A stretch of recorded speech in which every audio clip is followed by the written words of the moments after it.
Di video ini, kita bakal bongkar 10 cara agar menjadi manusia tak kenal takut dalam situasi apapun. Tapi dengerin baik-baik. Ada poin yang jarang banget dibahas di luar sana. Bahkan mentor-mentor besar jarang ngomongin ini. Jadi pastikan kamu tetap standby sampai akhir. Karena bisa jadi poin itu adalah game changer buatmu yang ngerasa hidupnya mentok terus saat harus bicara di depan orang banyak. Dan mulutmu kayak berat banget untuk dibuka. Atau detak jantungmu berdetak sangat kencang saat ingin ambil keputusan penting. Atau yang lebih ekstrim seperti resign dari kerjaan yang penuh lingkungan toksik.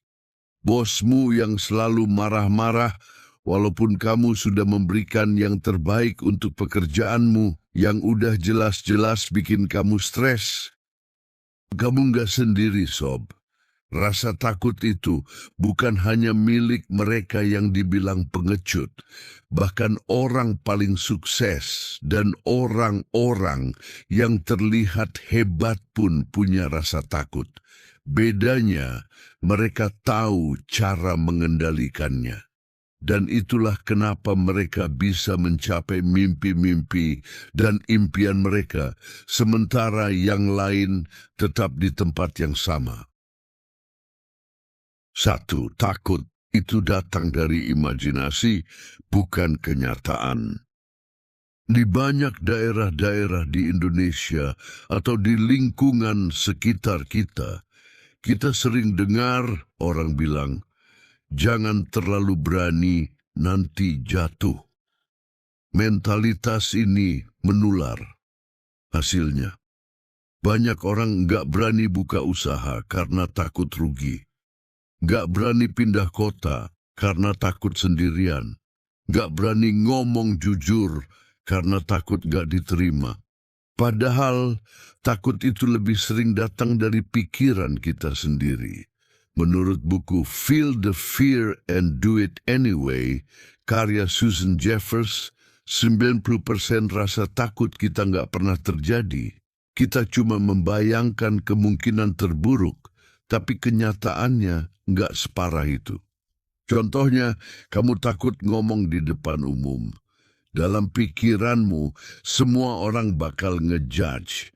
Tapi pas kamu coba, ternyata ada yang tepuk tangan, ada yang nyimak serius. Gak seseram itu kan? Berani bukan berarti gak takut. Berani adalah kamu sadar rasa takut itu datang, tapi kamu tetap jalan. Cara paling pertama untuk jadi tak kenal takut, sadari bahwa musuhmu bukan situasi itu, tapi bayangan yang kamu ciptakan sendiri di kepalamu. Kamu nggak bisa melawan sesuatu yang nggak kamu kenal. Jadi kenali dulu, apakah ini bahaya nyata atau cuma drama dalam pikiran.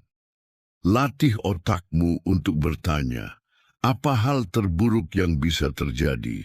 Biasanya jawabannya nggak seseram itu. Dari situ, kamu bakal belajar untuk jalan terus meskipun ada rasa takut. Bukan dengan menghindar, tapi dengan melawan. 2. Gunakan gerak untuk menghancurkan ketakutan. Pernah lihat orang gugup di interview? Bahunya menunduk, tangan dingin, napas pendek, tapi coba kamu berdiri tegap, tarik napas dalam, gerakan tubuhmu. Apa yang terjadi? Ilmu saraf membuktikan bahwa postur tubuh bisa mengirim sinyal ke otak dan mengubah perasaan kita. Dr. Amy Cuddy dari Harvard bilang, body language shapes who you are. Saat kamu mengubah cara berdiri, cara bernapas, cara jalan, kamu bisa memanipulasi rasa takut itu keluar dari tubuhmu. Ini yang dilakukan para petinju sebelum naik ring. Mereka loncat-loncat, teriak, gebrak tangan. Bukan buat gaya-gayaan, tapi untuk mengondisikan tubuh dan otaknya agar siap bertarung. Makanya, ketika kamu merasa takut, jangan diam. Bergeraklah, lari kecil, lompat di tempat, atau bahkan berdiri dengan dada dibusungkan. Gerakan kecil bisa memicu lonjakan hormon keberanian seperti adrenalin dan testosteron. Dan itu cukup untuk menggusur rasa takut. Jangan tunggu kamu merasa siap. Jadikan gerakan sebagai sinyal bahwa kamu siap bertarung walaupun dalam hati masih gemetar. Karena diam justru memperbesar ketakutan. 3, takut bukan untuk dihindari tapi dikalkulasi. Di banyak pasar tradisional atau lingkungan bisnis kecil, kita sering lihat orang bilang, "Aduh, itu terlalu berisiko." Dan akhirnya mereka tetap jualan yang itu-itu saja. Untung tipis, hidup begitu-begitu aja. Banyak orang salah kaprah. Mereka pikir orang pemberani itu adalah yang nekat. Padahal pemberani yang sejati bukan orang nekat, tapi orang yang tahu cara menghitung resiko dan tetap bergerak. Dalam buku The Obstacle is the Way, karya Ryan Holiday, disebutkan bahwa strategi stoik dalam menghadapi ketakutan adalah dengan memetakan risiko secara rasional. Mereka nggak langsung loncat tapi bertanya, apa rintangan yang mungkin muncul? Bagaimana cara saya menghadapinya? Ketika kamu belajar mengkalkulasi rasa takut, kamu jadi bisa menyusun strategi bukan dengan emosi, tapi dengan akal sehat. Contohnya, kamu mau mulai bisnis. Takut gagal? Fine. Tapi daripada kabur dari ketakutan itu, kamu bikin plan B, bikin cadangan dana, belajar dari orang yang pernah gagal. Inilah rahasia para pejuang. Mereka nggak pernah 100% siap, tapi mereka selalu 100% bersiap. Dan itu dua hal yang berbeda. Mereka tahu rasa takut nggak akan pernah hilang. Tapi saat kamu tahu cara mengukur dan menghadapinya, kamu nggak akan lagi jadi budak rasa takut. Hadapi zona nyaman, seperti musuh. Di banyak kehidupan berkeluarga, terutama kelas menengah ke bawah, ada pola pikir yang penting aman. Punya kerja tetap walau dibayar pas-pasan, tinggal di rumah orang tua walau sempit, atau pacaran lama-lama tanpa kepastian. Kelihatannya tenang, tapi sebetulnya menyimpan ketakutan besar, takut perubahan. Zona nyaman adalah tempat paling berbahaya. Kenapa? Karena di sana kamu merasa tenang, tapi diam-diam kamu membusuk. Kamu berhenti tumbuh. Kamu jadi alergi tantangan.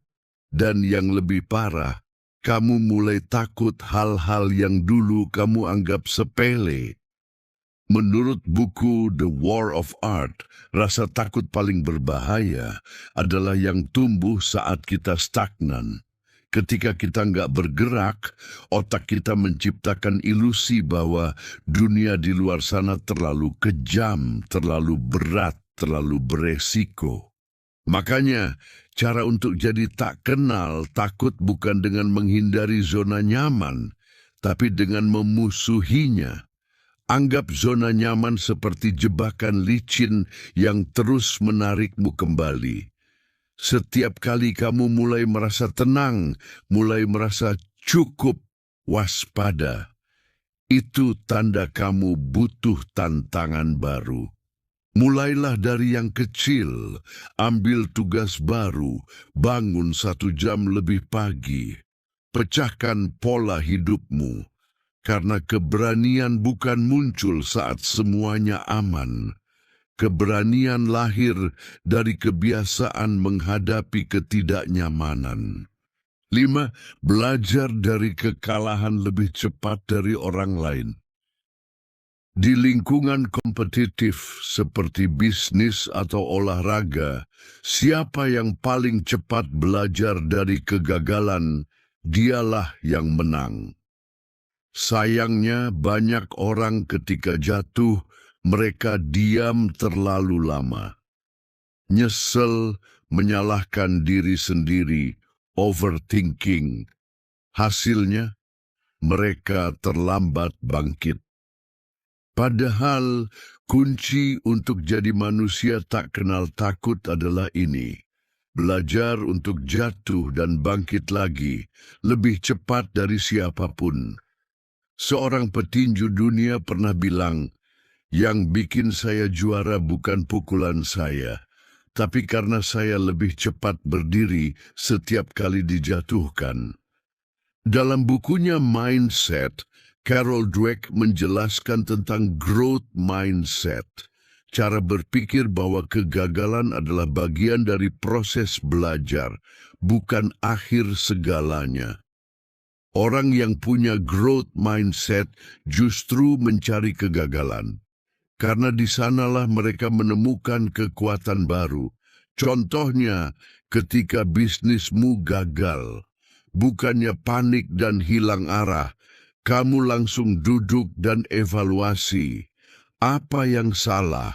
Apa yang bisa diperbaiki? Lalu jalan lagi.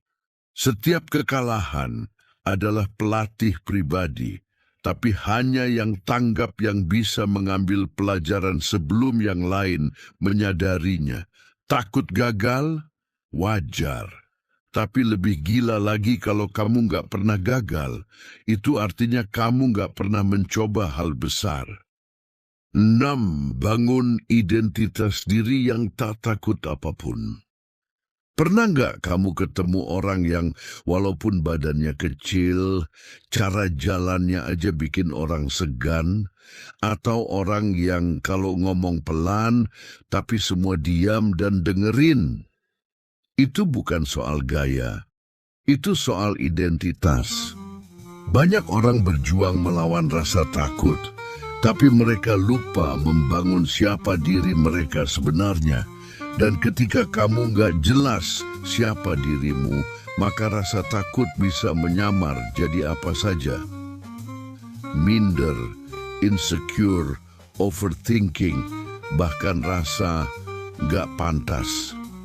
Menurut buku Atomic Habits, perubahan terbesar terjadi saat kamu mulai mengubah identitasmu. Kalau kamu mau berani, jangan cuma berharap jadi pemberani.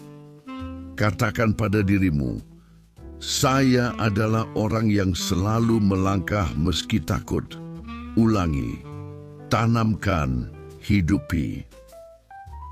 Saya pribadi pernah minder saat baru mulai membangun bisnis. Tapi setiap pagi, saya bercermin dan bilang, saya adalah pemimpin, saya adalah petarung, saya adalah pengambil risiko. Mungkin kamu berpikir itu lebay? Enggak. Itu adalah latihan membangun jati diri. Karena ketika kamu tahu siapa kamu sebenarnya, dunia nggak bisa lagi menakut-nakutimu. 7. Ubah takut jadi tindakan dalam 5 detik.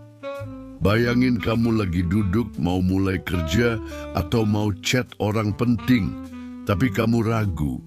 Rasa takut muncul dan bilang, tunggu sebentar, nanti aja. Akhirnya, kamu nggak jadi ngelakuin apa-apa. Disitulah rasa takut menang. Mel Robbins, penulis buku The 5-Second Rule, menemukan satu hal penting. Kamu cuma punya waktu 5 detik untuk melawan rasa takut dengan aksi. Begitu kamu punya niat, langsung hitung. 5, 4, 3, 2, 1, go. Bergerak, kirim, bicara, jalan. Ilmu neuroscience mendukung ini. Otak punya sistem yang disebut prefrontal cortex yang bisa kita gunakan untuk override rasa takut. Tapi kalau kita menunda, bagian otak lain, amigdala, mengambil alih dan memicu rasa panik, cemas, atau overthinking. Teknik 5 detik ini bukan tentang kecepatan, tapi momentum. Karena sekali kamu bergerak, kamu mematahkan kendali rasa takut. Gunakan ini di momen-momen krusial. Saat mau kirim lamaran kerja, naik panggung, atau ngomong jujur ke orang yang kamu sayang, hitung dan lakukan sebelum otakmu sempat menakut-nakutimu. 8. Cari lingkungan yang menantang tapi mendukung. Di kehidupan bermasyarakat, lingkungan atau tongkrongan kita biasa terjebak dalam lingkaran orang-orang yang takut ambil risiko. Tiap kamu punya ide, mereka bilang, jangan aneh-aneh. Tiap kamu mau maju, mereka bilang, udah syukur aja. Hasilnya, kamu jadi penakut karena lingkunganmu penakut. Kita adalah cerminan dari 5 orang terdekat kita. Itu bukan slogan, itu fakta yang dikonfirmasi oleh banyak penelitian psikologi sosial. Otak kita belajar dari sekitar. Jadi kalau kamu ada di lingkungan yang takut gagal, takut malu, takut berubah, lama-lama kamu ikut takut. Tapi saat kamu berada di lingkungan petarung, orang-orang yang mendorong, menantang, bahkan memaksamu naik level, rasa takut berubah jadi motivasi. Makanya, seleksi pertemanan itu penting. Kamu gak harus temenan sama banyak orang, tapi pastikan kamu dikelilingi oleh orang-orang yang mau maju, yang gak takut salah, dan yang gak akan biarin kamu nyerah. Gabung komunitas, mentor, grup belajar, cari ruang di mana lo jadi kecil. Karena di sanalah lo dipaksa tumbuh besar. Rasa takut akan selalu ada. Tapi dengan lingkungan yang tepat, rasa takutmu bisa berubah jadi bensin, bukan rem. 9. Berdamai dengan kematian. Kamu tahu nggak, Sob, kenapa banyak orang takut gagal, takut ditolak, takut tampil? Karena di lapisan terdalamnya, mereka takut mati. Bukan cuma mati secara fisik, tapi juga mati harga diri, mati reputasi, mati mimpi. Di budaya kita, pembicaraan soal kematian sering dihindari. Terlalu kelam, terlalu berat. Tapi justru karena kamu gak pernah berdamai dengan kematian, kamu jadi pengecut. Kamu takut mencoba hal baru karena takut kehilangan kenyamanan. Takut jatuh karena takut harga dirimu mati. Tapi coba pikir, kalau kamu tahu hidupmu tinggal 1 tahun lagi, kamu bakal takut apa? Kamu pasti mulai bertindak tanpa mikir gengsi. Kamu bakal bilang I love you tanpa nunggu waktu tepat. Kamu bakal keluar dari kerjaan yang bikin kamu mati pelan-pelan. Karena kamu sadar, takut itu cuma ilusi. Dalam bukunya Meditations, Marcus Aurelius berkata, don't behave as if you are going to live 10,000 years. Death hangs over you. While you live, while it is in your power, be good. Yang artinya, jangan bersikap seolah-olah Anda akan hidup 10.000 tahun lagi. Kematian akan selalu mengintai Anda. Selagi Anda hidup, selagi Anda masih bisa mengendalikannya, berbuat baiklah. Dalam bahasa Latin, ada istilah memento mori, adalah frasa yang berarti ingatlah bahwa kamu akan mati. Ungkapan ini digunakan sebagai pengingat bahwa hidup itu fana dan kematian adalah sesuatu yang pasti. Dalam seni dan filosofi, memento mori sering digunakan untuk mendorong orang agar hidup dengan kesadaran penuh, membuat pilihan yang bermakna, dan tidak menyia-nyiakan waktu. Ingatlah mengingat kematian itu. Bukan untuk membuatmu lemah, tapi untuk membuatmu sadar hidup ini terlalu singkat untuk ditakut-takuti. Kamu nggak bisa jadi pemberani kalau kamu masih hidup seolah-olah hidup ini abadi. Orang yang berani sejati itu bukan yang nggak takut mati, tapi yang tahu bahwa hidup terlalu berharga untuk disia-siakan oleh rasa takut. 10. Taklukkan diri sendiri setiap hari. Sob, semua pelajaran-pelajaran sebelumnya nggak akan berguna kalau kamu nggak bisa menaklukkan satu musuh terbesar, dirimu sendiri. Setiap pagi, begitu bangun, ada dua suara dalam kepalamu. Satu bilang, bangun waktunya bertarung. Satunya lagi bilang, tidur 5 menit lagi, kamu capek kok.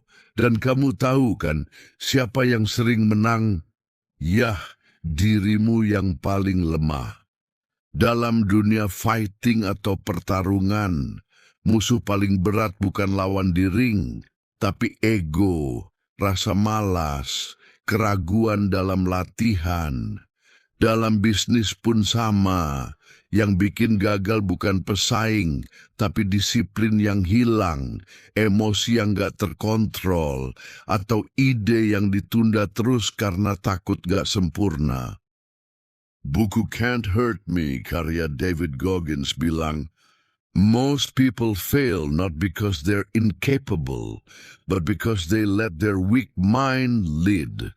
Yang berarti, kebanyakan orang gagal bukan karena mereka tidak mampu, tetapi karena mereka membiarkan pikiran mereka yang lemah memimpin.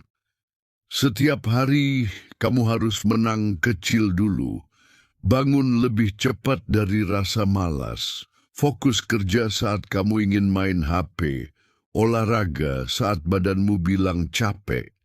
Karena keberanian bukan cuma soal lompat dari pesawat atau ngelawan monster-monster yang mengerikan. Keberanian adalah menang dari sisi lemahmu setiap hari. Jadi mulai sekarang, buat ritual kemenangan. Lakukan satu hal yang kamu takutin setiap hari. Dari situlah kamu membangun otot keberanian, bukan hanya di luar, tapi dari dalam. Ayo kita bahas lagi kesimpulannya.